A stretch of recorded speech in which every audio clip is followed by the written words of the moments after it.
So, welcome back to Trails in the Sky. You might notice that I'm actually somewhere different to where I usually am, and that's because this is right in front of Elmo Hot Springs, which is our next destination for the main story.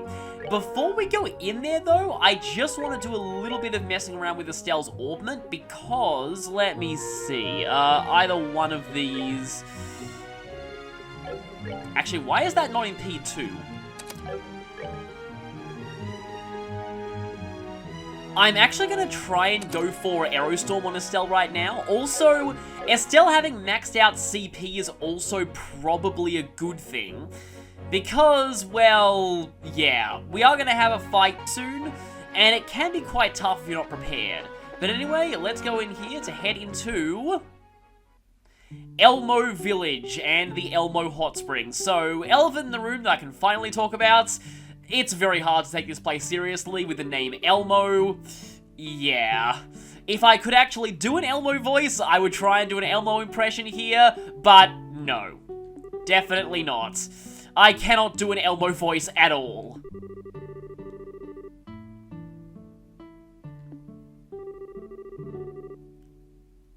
It's actually funny that Estelle should be talking about eggs here, because there are actually some egg food dishes that we can buy.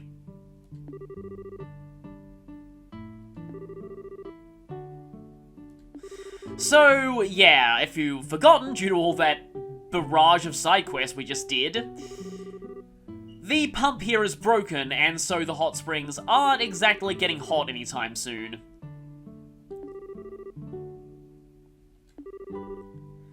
So we first had to go to the inn, but before you go to the inn, you want to go in here to Autumn Souvenirs, not to actually buy any souvenirs, but to buy Fluffy Spring Egg, which is a new food item for our recipe book.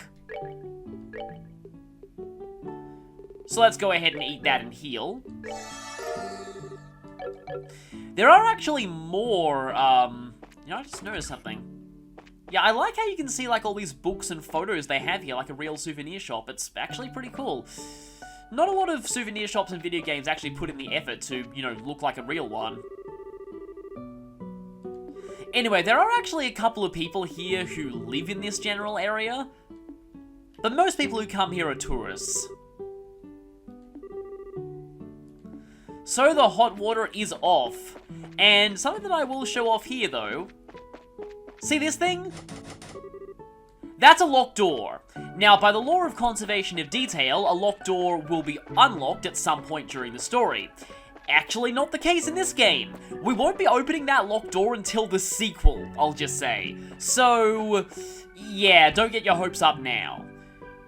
We need to go to the Maple Leaf Inn. And this is Mrs. Mao, who's actually one of my favorite NPCs in this game, just because she has a very unique design, and she has a nice established friendship with Tita and pretty much everyone in this region. Pretty much, yep, he's still studying that totally not GS ball.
Yeah, if it's a 40-year-old pump, probably does need replacing by now.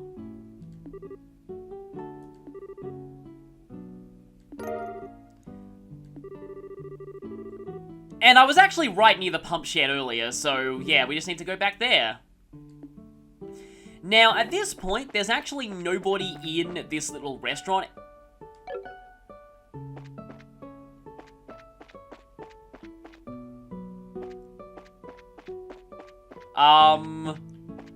I didn't know that was possible. Looks like someone left an event trigger here. You're actually not supposed to be able to do this until the people come back. Can't talk to them. But we can still buy this stuff. And we can still eat wild veggie pot from an invisible shopkeeper. I never actually knew this was a thing. I'm discovering new things about this game every day. I honestly never tried. I thought you could only do this when the, like, when the restaurant owner returned later on, in this chapter. But anyway, well, I may as well buy this stuff now while they're invisible. So all 3 of these food items are actually really, really good. 800 HP healing and plus 10% strength is really solid. I'll buy 6 of those. Plus 30% speed is also amazing, so I'll get a couple of them. And especially, specialty eggnog, no pun intended. 1000 HP recovery and cures KO. This is pretty much one of the best revival items you'll be encountering in the game, and getting a few of these now will last you all the way to the very end of the game. So I want to grab as many of those as I can carry. And, yeah, let's just go ahead and eat some, well, drink in this case, but yeah. Get ourselves some recipes from the invisible restaurant owner. I can't believe I didn't know that was a thing. Anyway, though, while we're here, so see this area? It might look like this is just a corridor. It leads over to the hot springs, but we can't get in there because obviously they don't work right now. But if you swing the camera around, it will actually become obvious that there's a little more to this area, and you'll know that as well if you look at the map. And you'll need to do that because if you go over here, this is the Man of Stone that was mentioned in the hints. This gets us the book, The Herb Woodpecker. That's one of the books that the librarian wanted. So yeah, that can be a little jerkishly hidden, and that's the only reason why I put off Temp Librarian Plus until now, because we couldn't actually go here without progressing the plot earlier. The other 2 books are actually at Wolf Fort and Sanctheim Gate, so we can technically go ahead and do that right now if we wanted to, but do they even let you leave the village once you're in? No, they do not let you leave once you're beginning the plot events. So yeah, we'll have to handle that later. But yes, if you do Temp Librarian Plus early, you can actually go here, like right from pretty early in the chapter, and you can still find that book. Anyway, getting distracted by invisible people notwithstanding. Let's fix the pump shed. That's certainly not the only thing in Elmo Village that needs fixing, but let's not tell them about the mysterious ghost shopkeeper that they have. Oh, that was amazing. I can't believe that happened. That was great. Yeah, I honestly, I'd never seen that before. I never knew that was a thing. I don't know if that's only in the Steam version or if that's still a bug even in the original 2004 PSP release.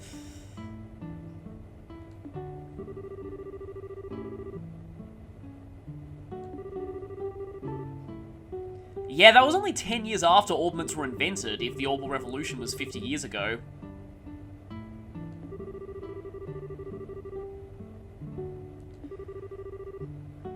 And yeah, I guess the thing about technology with sentimental value, it doesn't often get updated, and that can be a problem.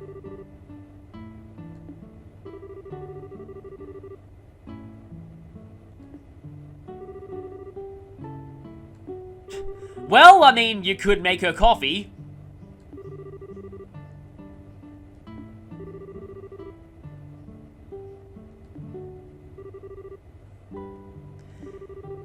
And she's in her own world, we should just leave her to it.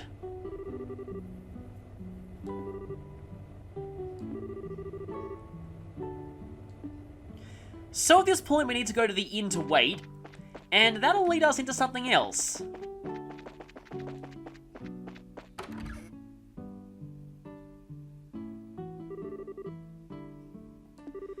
Yeah, Tita seems pretty much fine.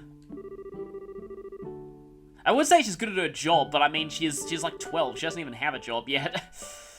She certainly has good job prospects for the future, though.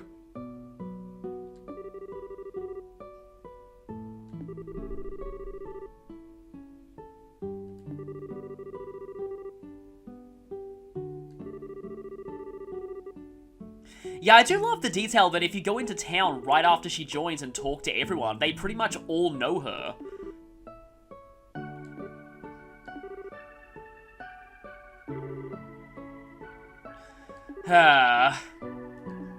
Well, thankfully, this isn't Tales of Symphonia, because in that game, whenever anyone says it's nothing, it actually means it's horrible, tragic backstory that I'm not going to tell you now, and cause lots of problems later due to the fact that I haven't told you.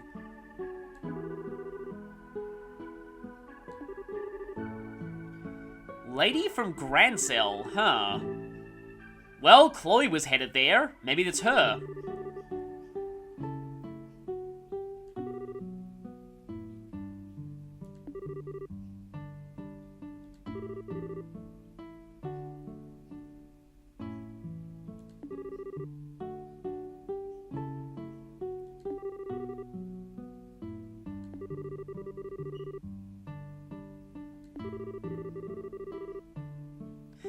And, well, good thing there are braces here.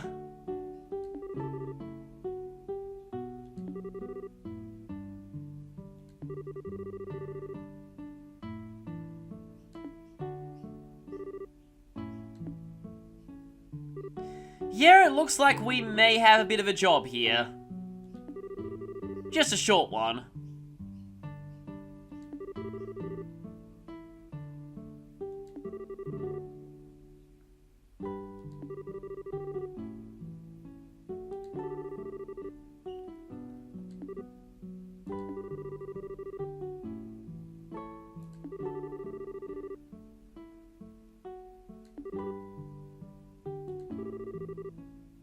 Yeah, good thing we just happened to be in the area. I do like the detail that even a minor innkeeper actually has an angry expression in their portraits. Well, yes, we'll be going now, just as soon as I check to see if the invisible... Yep, they're still there!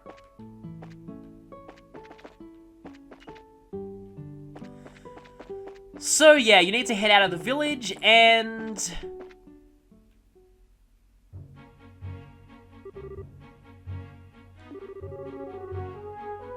thankfully, you don't need to search very far.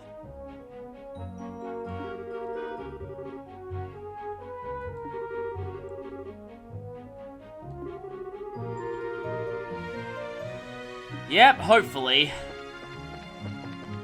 Okay, I'm gonna have to be a little careful because I actually do have scent on, but there is a reason why I have scent on, and that's because it's right around, like, you just pretty much need to head straight in this direction. Yep, there we go.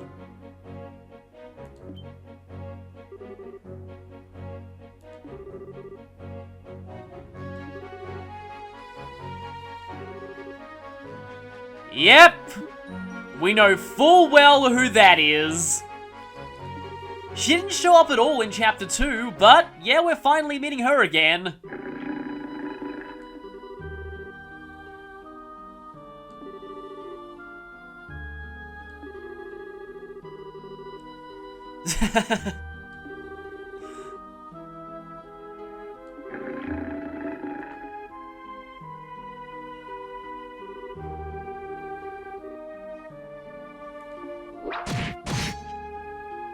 Nice entrance there.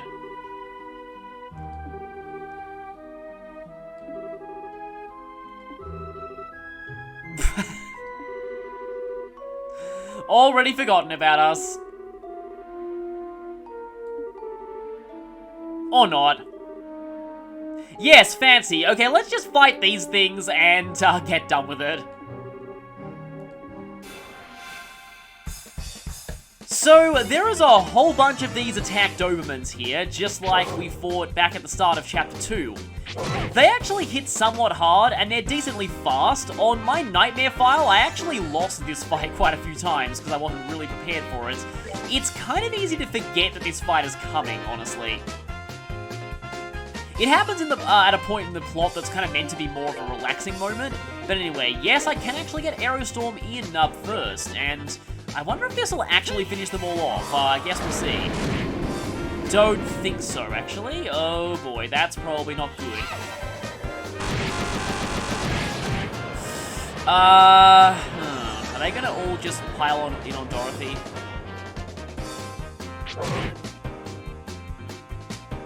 Joshua, S-brake now, just in case. Yeah, as you can see, it's quite easy to get overwhelmed by these things.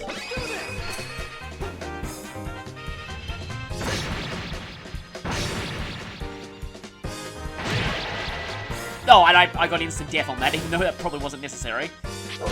Yep, that's why.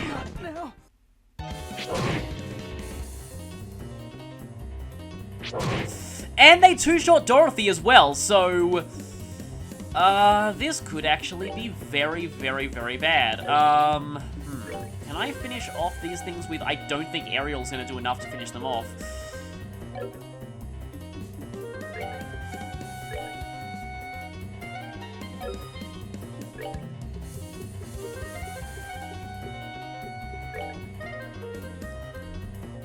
I mean, I could try. I'm probably gonna have to S-brake with... Yeah, I think I'm actually failing this.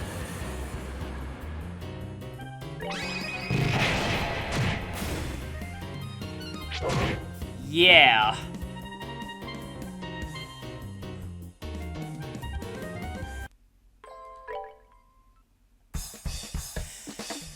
Okay, so, oh, great, you don't actually have, right, that's actually bad.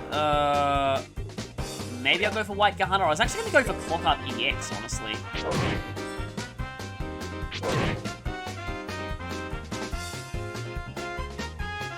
Oh, great. Estelle doesn't actually have... She does not have Earth Wall anymore. Yeah, I probably should have planned that a bit better.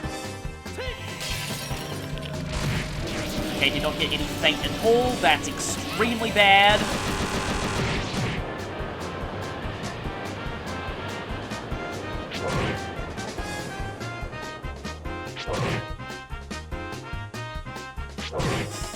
Not now.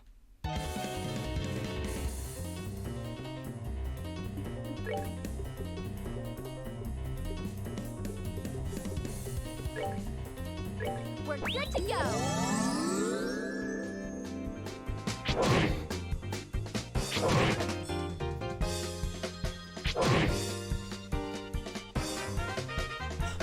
Why didn't you move or use your camera?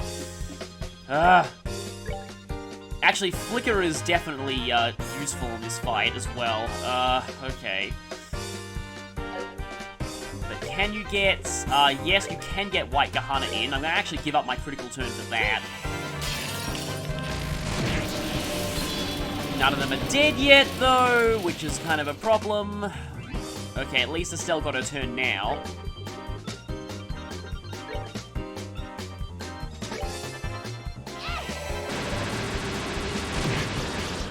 Okay, that killed all but one, and I think I can just have Joshua S-craft the last one.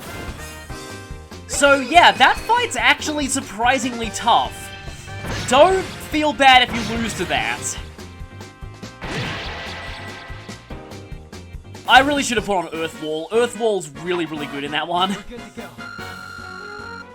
Especially for protecting Dorothy. We get a bit of a slight glimpse as to how incredibly fragile NPCs will get in the second game, but that's for later. Yeah. Imagine even worse than that, and that's basically every escort mission in SC. Yeah, those are the same things, which means that whatever conspiracy was going on during Chapter 2... seems like it's made its way here.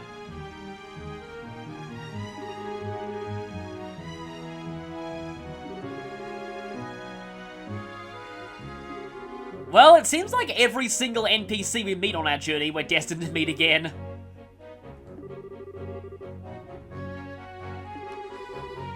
Yeah, looks like she's that, person from Grand Cell who was, you know, making everyone fret there.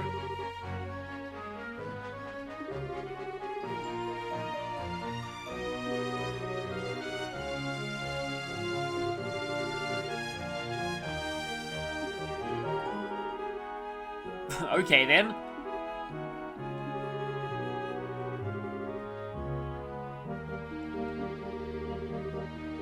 Of course he is. I thought that Niall and you were already apart at this point. Clearly, Niall is not pleased that he has to work with her again. Actually, yes, quite badly.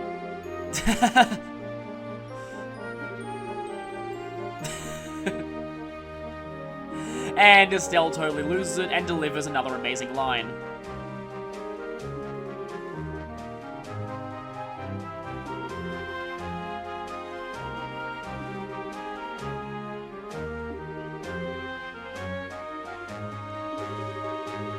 We're probably gonna have to drag her, aren't we? I love how happy Estelle looks in that. And she's with us, and at this point I'm gonna remove, scent just in case.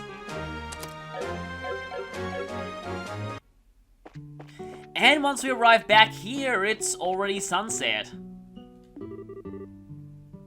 And it seems like Tita's actually fixed the pump.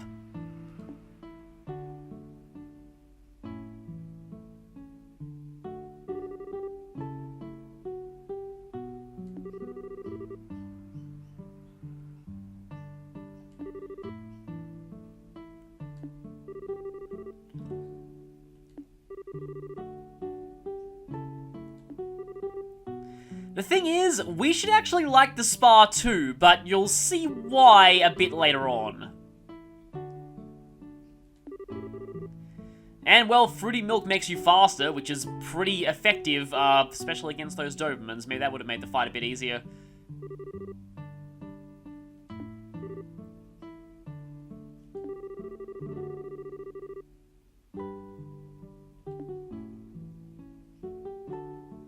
And she only just remembered to thank us.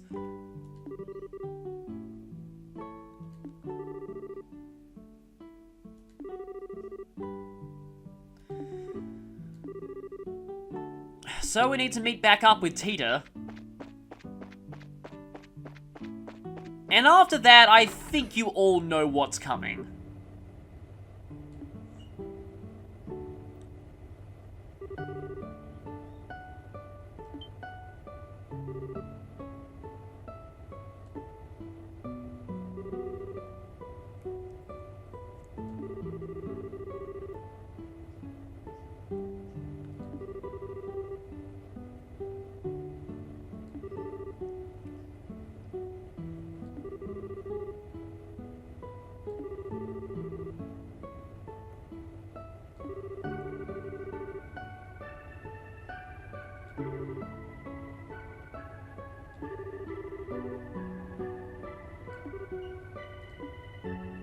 And Tita is back with us.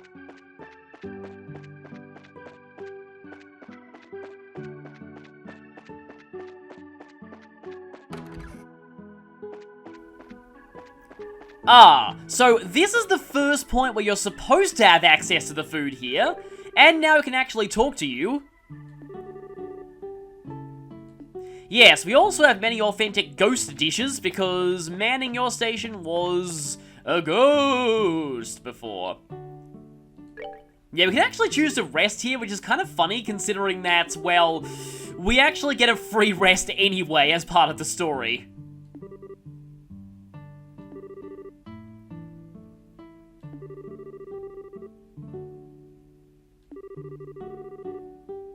Yes, by helping out with that guest, we mean that guest would have died if we weren't here. Pretty horribly, too.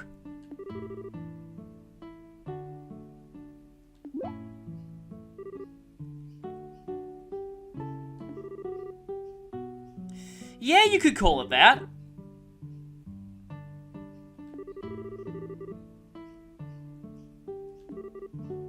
So yeah, we actually get a free night here.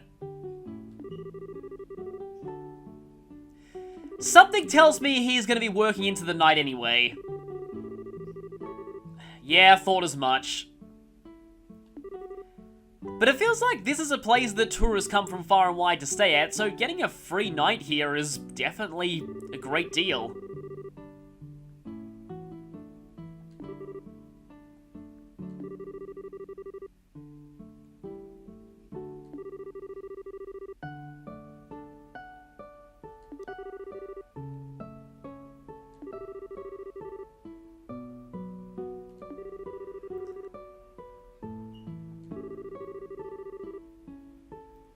So, yep, we are actually going to be having hot spring scenes. The moment they were mentioned in the paper, we knew that this would happen eventually. I've never actually been to a real onsen before.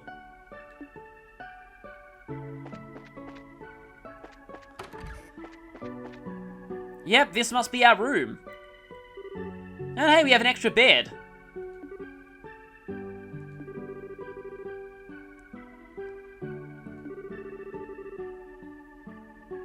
So, this being so close to Calvard, Calvard apparently has a lot of Eastern immigrants.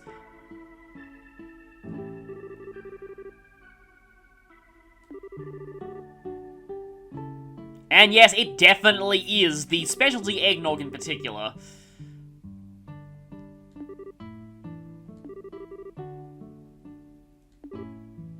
Just, you know, make sure that you take off all of that, you know, equipment before going in there, otherwise... yeah, things could break. Obviously, she's smart enough to do that. And so it's already nighttime. I've actually already shown where the spa is, but they'll explain it here anyway. An open-air bath must be pretty nice. Actually, wasn't there an episode of Pokemon where they did one of those? Yeah, even the Pokemon anime was not exempt from the obligatory Hot Springs episode. Yeah, I know that was one. Was it the Jigglypuff episode? I forget exactly when it was. And it's also kind of funny that you can still rest here, even though, yeah, we're gonna get a free rest regardless. The restaurant's still open. I would highly recommend stocking up on specialty eggnog while you get the chance. And yeah, the sign will even point us directly where we need to go. And yeah, this gives you a little bit of a better view of the whole area, so you can tell where that lantern is. Yeah, we saw you off screen earlier.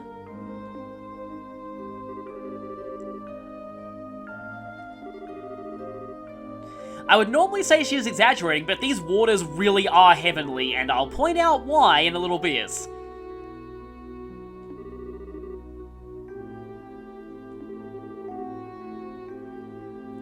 Well, you probably do need to relax after, you know, you almost get mauled to death by attack dogs.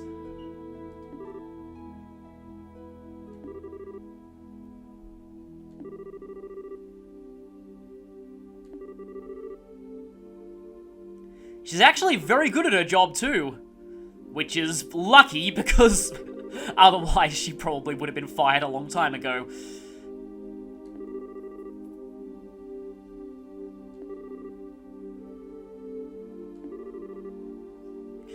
Yeah, we're gonna check out the hot springs beforehand. Wow, Dorothy's gonna be very, very fast by the time that we get to her, with all that fruity milk she's drinking. Yeah, plus 30% speed is almost as good as Clock Up EX, and it doesn't even have any cast time.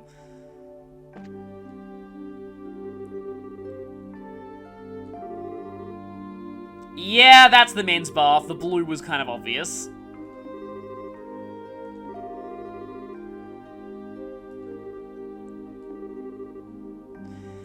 And so Josh will be leaving us for the time being, due to these baths being separated.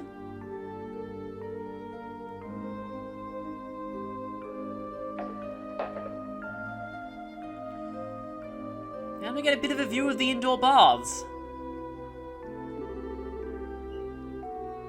Yeah, it would definitely be relaxing. I really do need to try an actual onsen someday.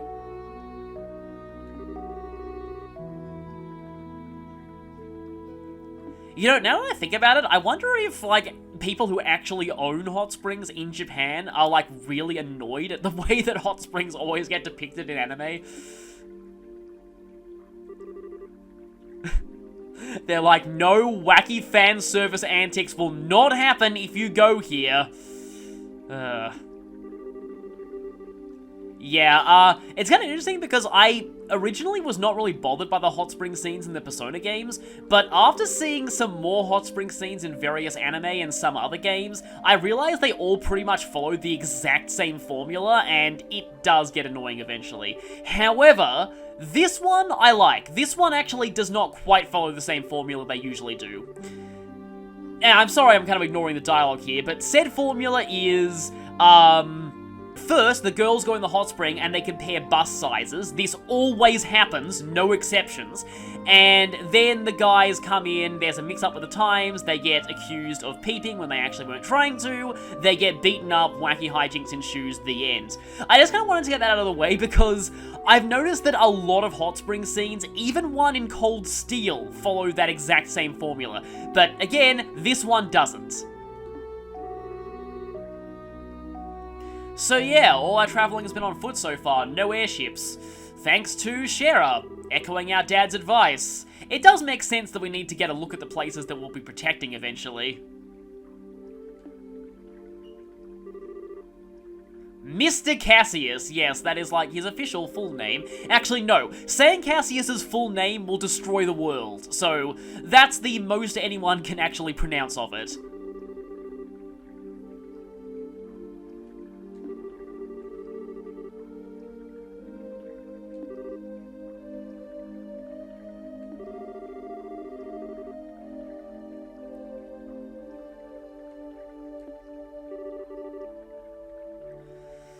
Yeah, the way things are going, it's likely he is not even in LaBeoul anymore. But it's surely related to the soldiers in black armor.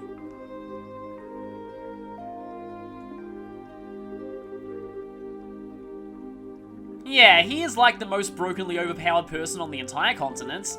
It makes perfect sense that he would be fine.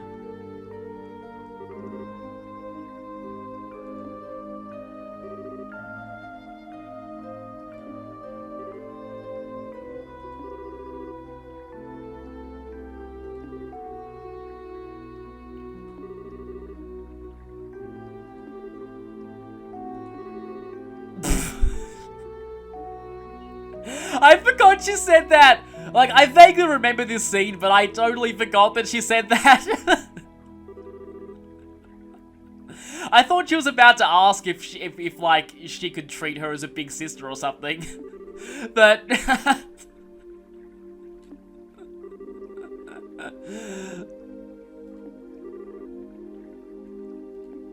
And then Estelle exploded.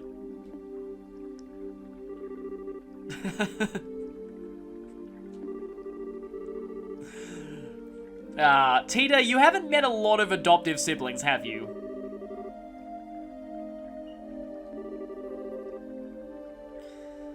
So, yeah. Here's about where I need to go into a different tangent, but I'll probably cover that a little later in this scene.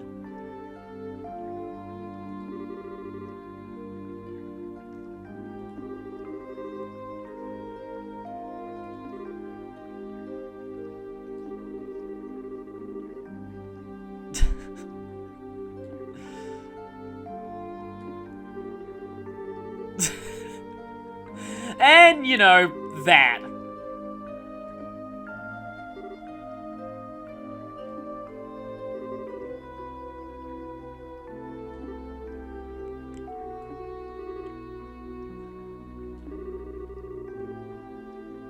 I'm sorry, Estelle, but everyone does. Everyone except you. And she still hasn't realized that yet. And saying things like that doesn't make it any better.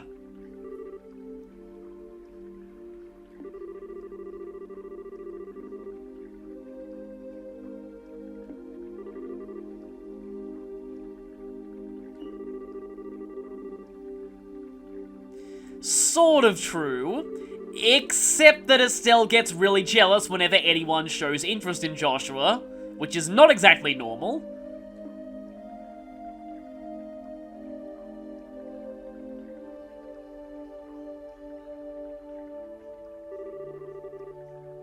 So, yep, it's starting to get obvious. Estelle, yep, is definitely starting to have feelings for Joshua at this point. So, when I was talking about that in, my Fire Emblem Three Houses blind run during Annette and Dimitri's C support, a lot of people are like, oh yeah, you actually are up to the part where that starts happening now. You predicted it correctly. Thing is, I didn't. This was the scene that I thought I would be up to by that point. And I was very close. I was just before that scene. So yeah, my prediction was weirdly almost spot on. But yeah, I guess the play is the first real obvious sign, but yeah, this is the scene that I was really thinking about.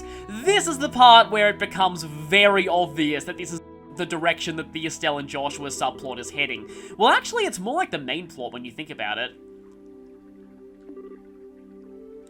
So, yeah, normally I am not into adoptive sibling romance plots. You probably know that full well if you've seen me with Fire Emblem Fates. I really don't like how obsessed Camilla is with Corrin. But this is one of the few times that I'm actually okay with it.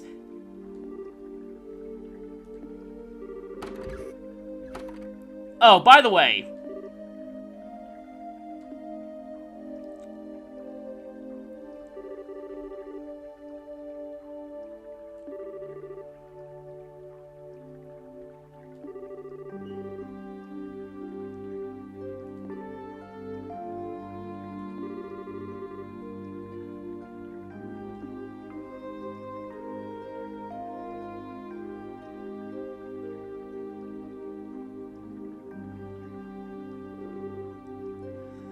oh, Estelle, you have no idea what's about to happen, do you?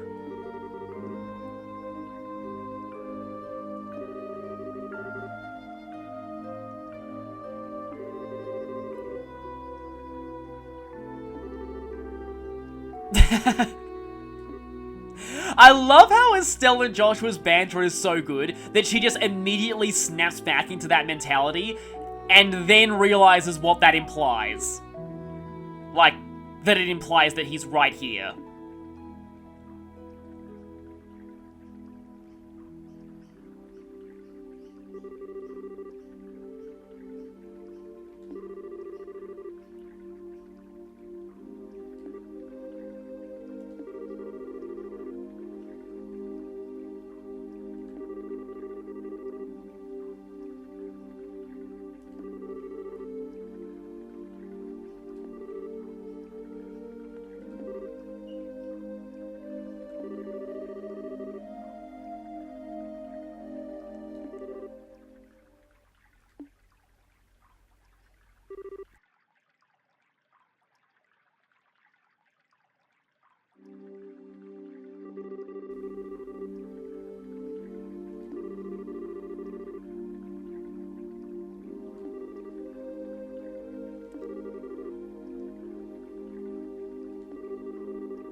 Yeah, well, Estelle's not exactly one for reading things and thinking things through before she acts.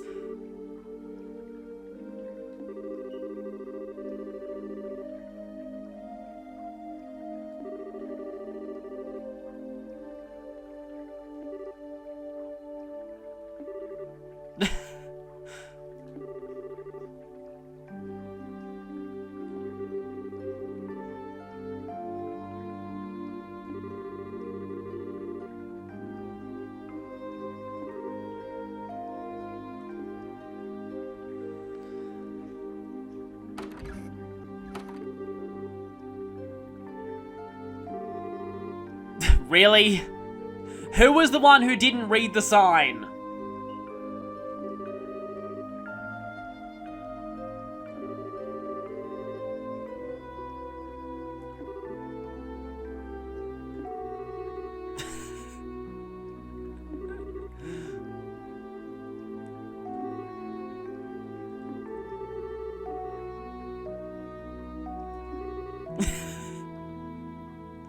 See, it's things like this that make people keep getting this idea about Yuzu.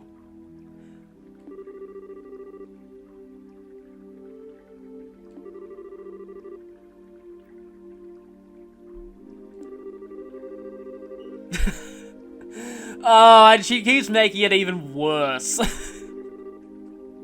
It's like, I don't think there's ever been anyone as in denial, since Asbel from, Tales of Graces, which, by the way, is a game that I might want to do a playthrough of someday, just because of how hilarious Asbel is.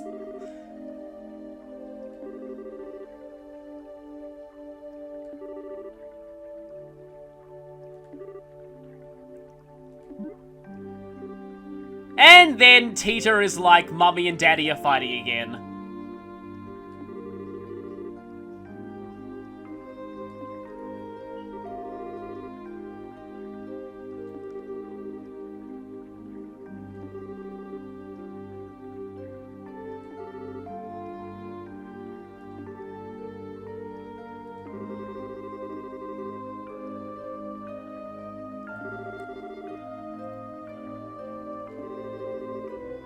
So this is the first mention of Tita's parents. I'll just say now, it's gonna be a while before we actually get to meet them. But it is worth the wait. Oh boy, is it worth the wait. I really can't wait until we get to the third game. Actually, like, there's something else for Tita that's really, really important in the third game as well that I can't wait to talk about.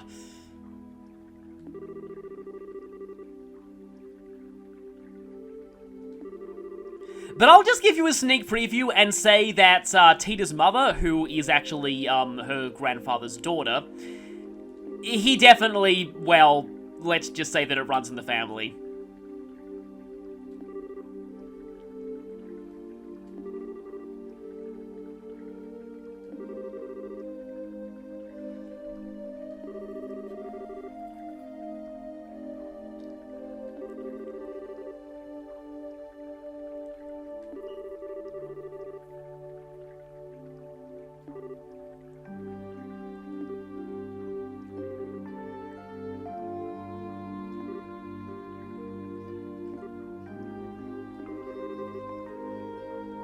Oh, okay, yeah, I remember that this happened, but Estelle's the one who suggested.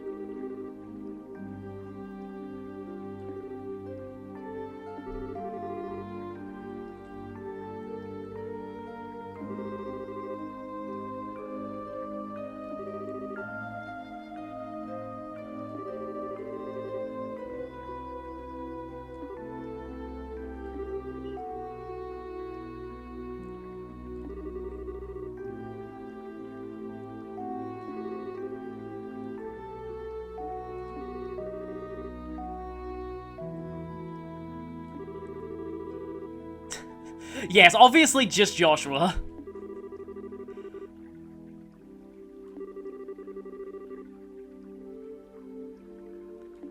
Speaking of the professor, this is gonna be very weird to explain to him.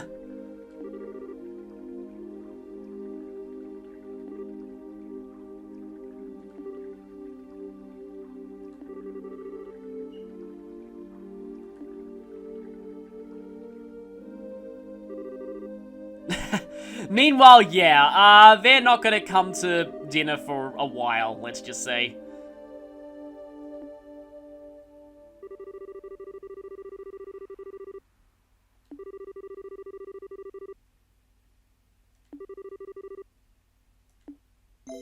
And hopefully no more awkwardness was had.